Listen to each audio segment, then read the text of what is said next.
প্রতারণা করা, অন্যায়, জুলুম, অত্যাচার করা, মানুষের হক নষ্ট করা, আমানত খেয়ানত করা, এটা আমাদের নিত্যদিনের কাজ হয়ে গেছে।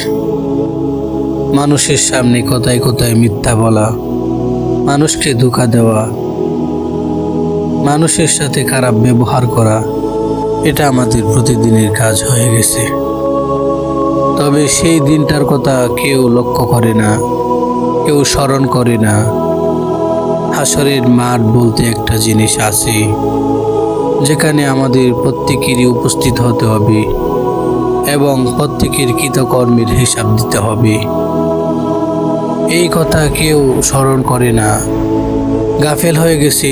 তার যে মৃত্যুবরণ করতে হবে সেই কথা থেকেও, তাদের সামনে থেকে তাদের পিতামাতা প্রত্যেকেই একে একে চলে গেছে। তারা এই চূড়ান্ত সিদ্ধান্তকে বলে আসে, স্মরণ করে না।